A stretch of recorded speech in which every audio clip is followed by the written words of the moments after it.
there's a few ways that I identify. I segregate people into 6 groups. And that's through what do they need from other people? So what kind of things do I need socially? And these are significance, acceptance, approval, intelligence, pity, and strength or / power. And in every conversation, if you ask somebody about themselves, they're going to come across and reveal one of those things to you. So if I know that you are a significance-driven person, and I'm selling you on how smart of an idea this is, and how intelligent you are for making this choice, I'm communicating the way opposite in what you need to hear.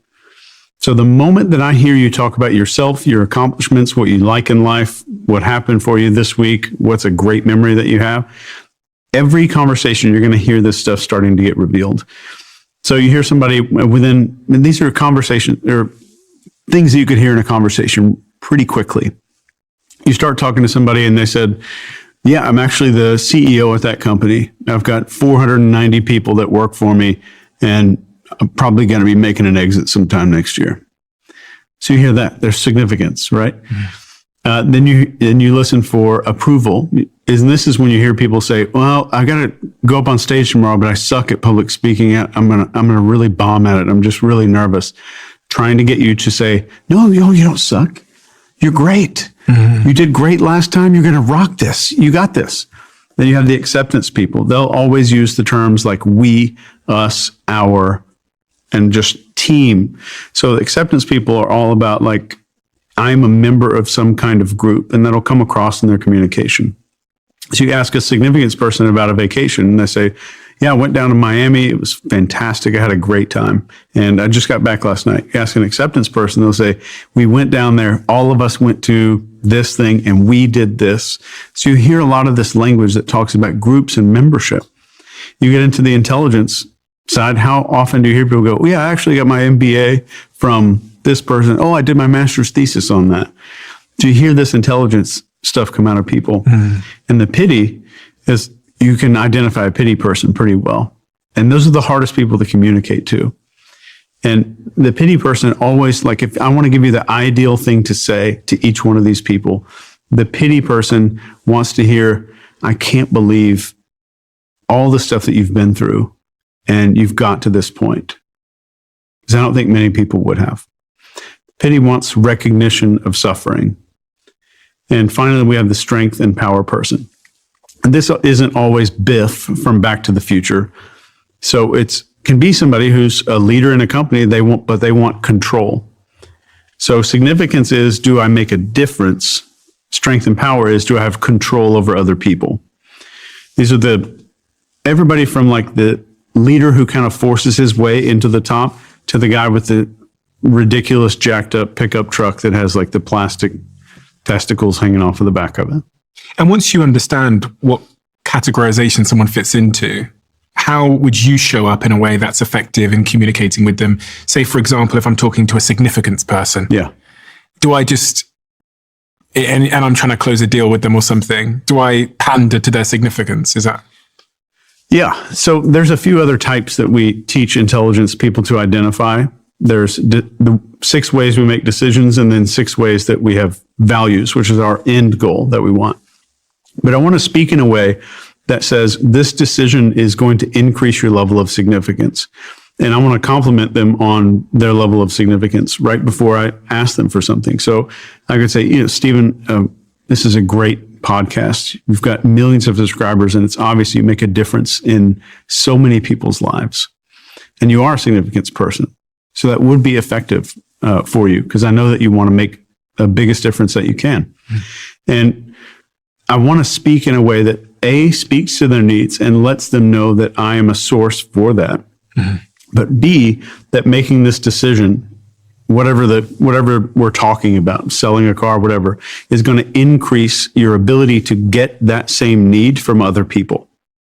So I think if we did this together, I think the number one thing that's going to happen right away is you're going to be able to impact twice as many people. And you're going to leave a much deeper footprint on the world. So I'm giving you we're going to double your subscribers or your listeners. But not just that, you're going to make a bigger impact and legacy on the world. So every time I'm thinking about needs, always think in terms of neurotransmitters. So if I can compliment someone on their need, that's what we need from other people. So I'm giving them like 500 million neurotransmitters being released when they hear this. So it's not just that we're kind of suffering and insecure and all these things that we talked about a minute ago.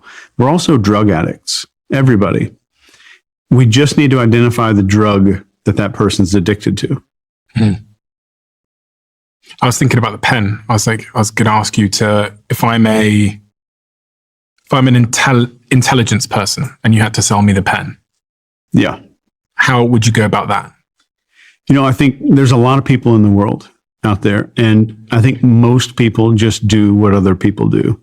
And I'm sure you would agree, there's so many idiots out there that just get with the basic thing. I'm going to do this basic thing, and they don't really go outside the box very often.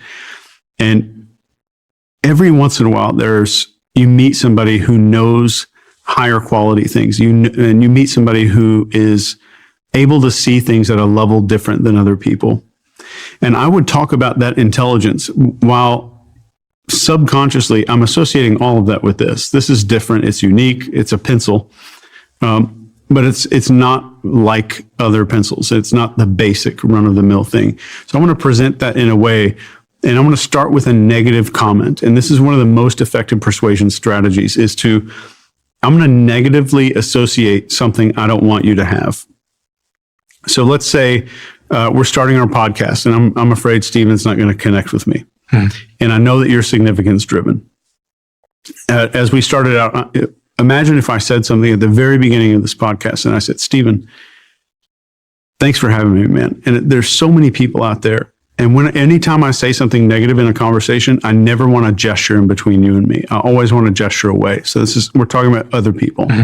There's so many people out there who just don't really give back to the world. And they don't really have an interest in helping other people. And it's like every time you meet one of those people, you sit down with them, it's like all of them have the same thing in common. They can't just stop and connect when they sit down with somebody. So I'm demonizing a trait, using your needs that I don't want you to have, like the inability to connect. Okay, interesting. And you're consciously pointing off to gesture, it's others, not... Right, until I said the word connect. And then I gestured between you and me, back and forth between both of us. And that word stop is a very powerful word in the English language. So when I said, it's like all of them have the same quality to them. They can't just stop and fully connect with somebody else. That's a very subtle thing, but I've used your neurotransmitters, I've used your needs, and I've got you to agree. You nodded your head. Agree that those people don't really connect well with other people. So that's how powerful that stuff can be. And you can use the same thing in reverse. And I could say a positive thing. And I could say, Steven, what's fascinating to me is I've gone around the world. I've met several entrepreneurs. I've met people who are on TV. And it's like you think that they are just dismissive offhand before you meet them. And it's incredible when you meet these people. It's like all of them have this ability to just tune everything out and just completely connect with somebody. And that would have the same effect.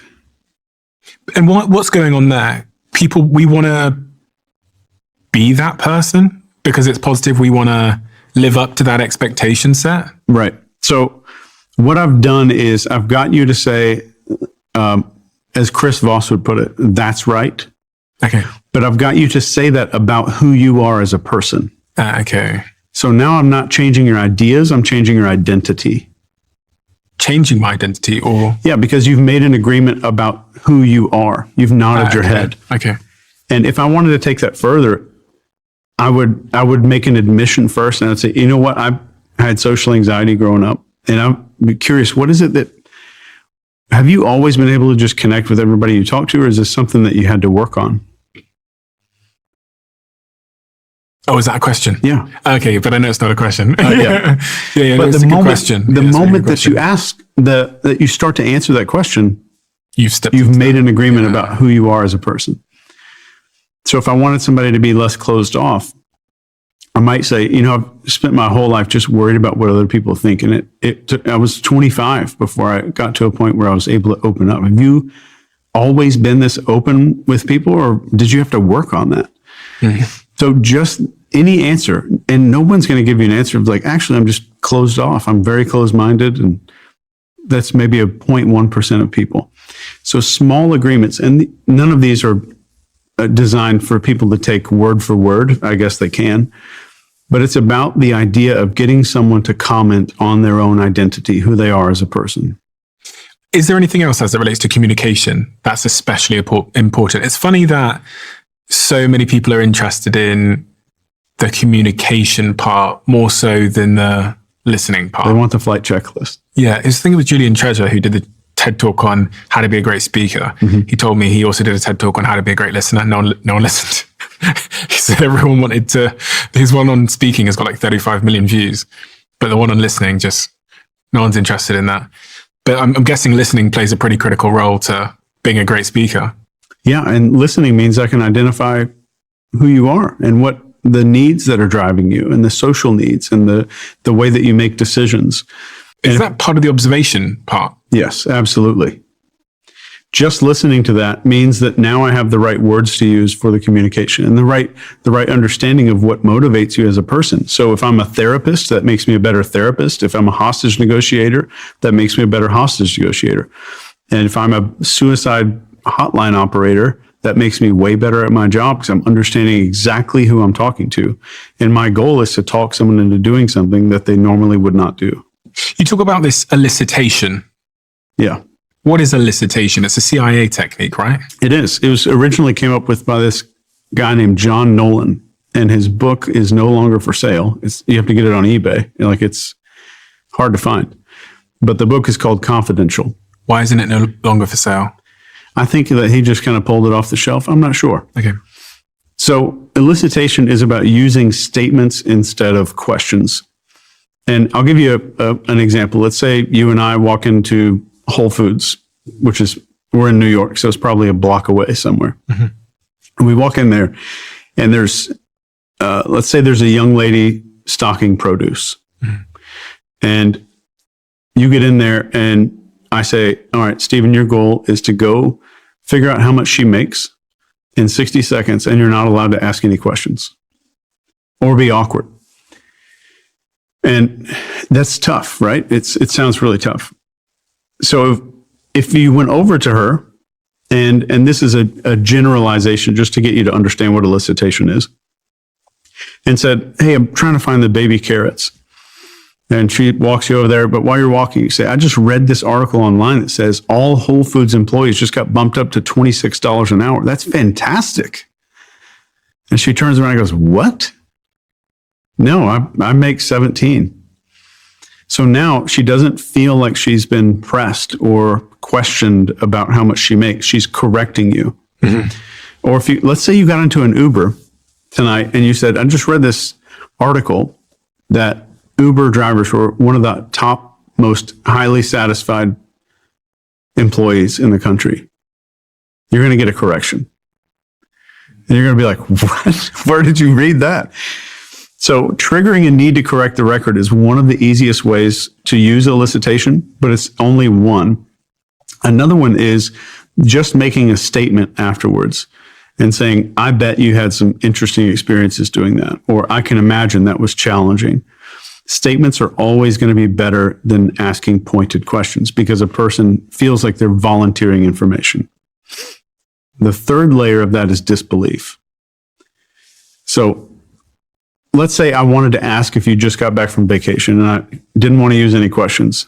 Let's say we meet up for dinner or something, and I said, Steven, you look like you just got back from a vacation.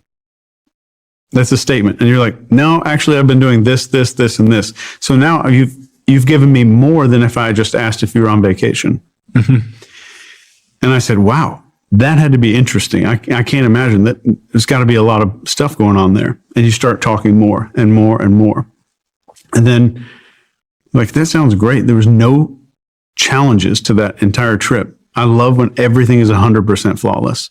And you're like, no, actually, and then you start going into that, and I'm like, no way. And then now we have disbelief that comes in, and I haven't asked a single question yet. So that's one thing that I challenge everybody that I train to get really good at, is that elicitation piece. So how many layers can I get into a person or a conversation just using these statements? And that's why I wrote, there's a whole chapter about it in this book here. But that elicitation is powerful because we're not being asked questions. So our brain doesn't set off little security alarms. And this is how Soviet spies would get information from a 19-year-old U.S. Navy sailor in the early days of the Cold War. Ship would pull into Thailand, or a submarine would pull into Thailand or Singapore. Then a Russian would go up, and these sailors would be drinking at the bar. The Russian would sit there. He's got a Aloha shirt on or something, and strike up a conversation. They say, I know that the German submarines could outrun you because their propellers are 22 and all of your submarine propellers are 18 feet in diameter. And the sailor, slightly drunk, turns around and says, no, they're not. And starts giving up all this information just to correct the record. And that's all they did back then, was just correcting the record. I'm triggering this need to offer some kind of correction to information that's inaccurate. And even with business intelligence, let's say that a company's moving and they have to get business intelligence. Somebody at that company will get approached at a bar, and somebody will say, yeah, I heard you guys are moving between March and April. And they'll get corrected, and they'll say, no, it's actually February, but we're not really supposed to talk about it. It's like, there's no way you're going to move in February. It's too cold and the interest rates are up too high. There's no possible way that the CEO would ever do that. It's like, yeah. And then you're going to get more information out because of the disbelief. So that was correcting the record. A second technique called bracketing, where I'm giving you a series like between March and May, or between 39 and 59. And the third is the disbelief that starts getting this information out of people. So if you want to think about, like, how do I start a conversation or continue one using elicitation, think of the words so, and then do a recap. So you've been doing this for 3 years, or so this is not the best job, but it's getting things done for you. Or I bet. So I bet that was interesting. I bet there were still some challenges there. Or I bet you overcame a whole lot to get to this point. So, or I bet is the best way to do that. And so if I say, I bet you hate that coffee. Yeah. That's a statement, but you're going to endeavor to correct the record either way. Yeah. And if you do hate the coffee, you'll say, yeah, like even you saying, yes, I do kind of hate it, is offering up information. Yeah. Okay. Interesting. And you could even go on with that. Be like, I bet you hate that coffee. And somebody says, yeah, well, I do kind of hate it. Like, I can imagine you're the kind of person who likes coffee a very specific way. Well, yeah, here's how I like it a lot. And say, that's extremely interesting. No creamer, no sugar. And I'm just recapping. So why is that better than me just going, how do you prefer your coffee? Well, if we're just talking about coffee, it's not sensitive information. So I wouldn't say that was better. It's for sensitive information. Yeah. When you're trying to not get their guard up. Yeah. So the rule of thumb is the more sensitive the information is that you need, the less questions you need to be asking. And is that what, that does correlate to kind of like how I've, the information that the spies I've interviewed have given me. Like Andrew Bustamante and Mike Baker, they've both said that much of the game was like hearing someone out and just letting them talk and talk and talk and talk. Yeah. But not being too pushy. Yeah. And that's the best way to not be pushy, is to use the elicitation stuff. Perception, context, permission. The PCP model is a way of understanding how to get someone to do something, from joining a cult to buying an item. Yeah. So the PCP model looks like it's 3 steps, but it's, I want you to view it as kind of dominoes. So one step starts the progress of coming down the other. And once that comes down, the next domino starts going down. Mm-hmm. So if I change your perception about something, then I change the context that you're viewing that in, which changes the way that you feel permission to do it. So I'll give you an example. Would you want a weird example or a boring one? Let's go with weird. Okay. So let's go with an attorney in Washington State was charged with assault of a woman using hypnosis. And he would have her get naked in his office, which is something she would not normally do. And the attorney was studying this hypnosis and stuff like that. He wasn't, as far as I know, he was not even good. But he would hypnotize her and then tell her, at the end of the day, you come home from work and this is just like that time. I want you to picture yourself. It's the end of the day. You're coming home from work. You drop your keys in the bowl. You make your way to the bathroom. You turn on a hot shower. And now you're here getting ready to get into that shower. So he's changed her perception of where she is. He changed the context of neither one of you or me right now would like get naked on a podcast, but both of us are going to later tonight when we go to shower. So, but because that's a different context. So he modified the context, which gave her permission to remove clothing or do something that we otherwise wouldn't do in a social setting. One of the ways I studied this, and it was fascinating, is cult recruiters. I spent a long time, 6 weeks, working with these cult recruiters. And I was back and forth between cult recruiters and door-to-door salespeople. And these are hard-hitting people, man. It's a hard job, door-to-door sales. But they talk people into doing things they probably wouldn't otherwise have done. Installing a $95,000 solar system on their roof, or buying a vacuum cleaner, or joining a cult that's probably harmful. But all of them started off the conversation by changing the perception of what's going on. So instead of me saying, hey, let me talk to you about this thing that's from a needy perspective, they come out with a survey. And they say it's an anonymous survey, which automatically makes the people more open. So it's an anonymous survey. I've changed permission.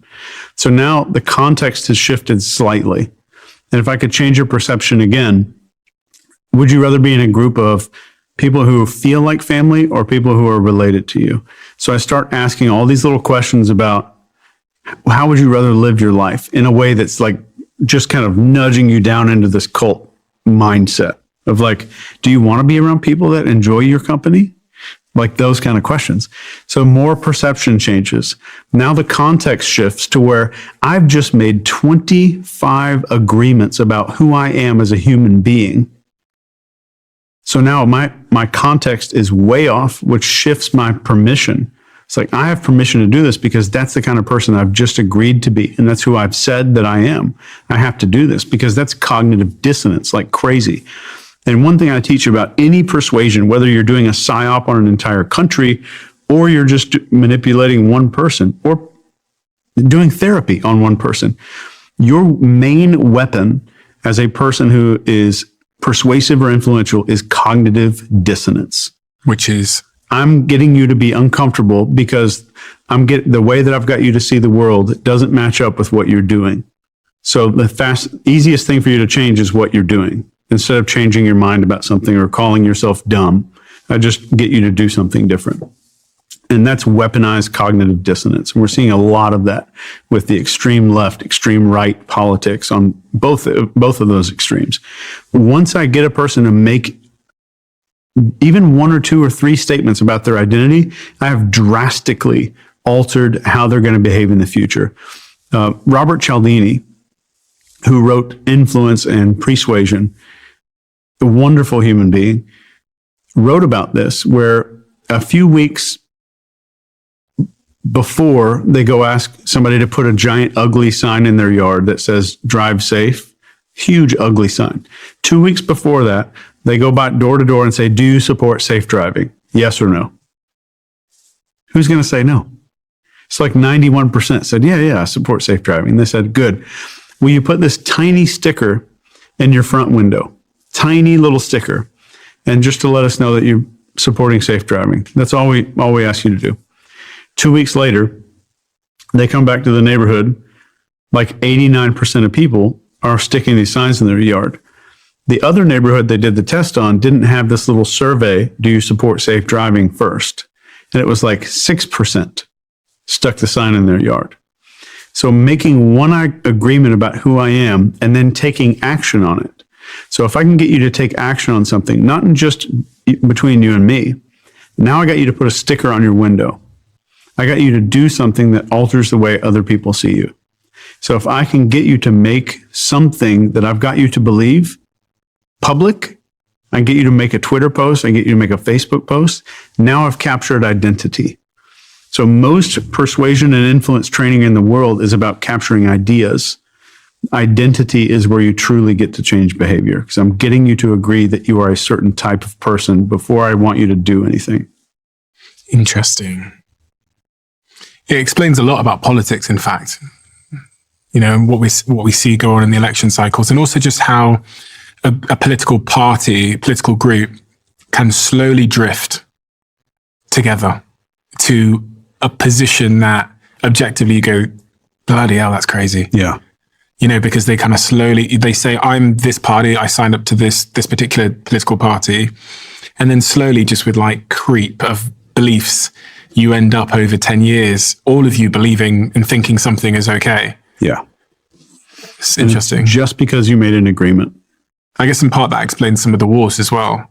Like there's an element here which can explain things like Nazi Germany. Yeah. And how a civilization can go from being relatively normal to doing really horrific, barbaric things to people. Yeah. And if you just going back to the Milgram experiment, right away I got you to say, do you fully volunteer to participate in this? Would you accept the role of teacher? Would you sit down in this chair? Would you shock him with this low voltage? Mm-hmm. I've got you to agree that I'm the kind of person that's willing to shock someone for an experiment within the first 2 minutes. Mm-hmm. And they don't talk about that. They kind of tend to say the whole experiment's about authority. But I don't think it's all authority. I think a lot of it is novelty. And they don't talk about that ever in these recaps of the study. But if you volunteer for that experiment, you're driving on a campus you've probably not been on, going into a building you've never been to, meeting a guy in a lab coat that you've never met, and another guy you've never met, in a room that you've never met, sat in front of a machine you've never seen, reading a quiz that you've never read in your entire life. All of these things, brand new. The number one thing that generates focus in the mammalian brain, and this is dog, you name it, is novelty. So our ancestors, they're walking past a bush every day of their life. And one day, sun's about to set and a stick snaps behind that bush. That's novelty. That's an unexpected piece of information. New information, or is it unexpected? Yeah. What's your definition of novelty here? Novelty is my brain is expecting certain things to happen. I'm going to walk past this bush, just like I've done before. I have kind of a script for running things, and something happens that breaks that script of what I am predicting about the world. Does that make sense? Yeah. Any kind of novelty generates focus.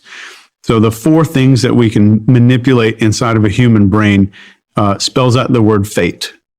So the 4 ways to manipulate or influence a mammal, and this is human, dog, you name it, is through focus, authority, tribe, and emotion. Those are the 4 things that a dog can feel. If you're looking at a dog training video, you're watching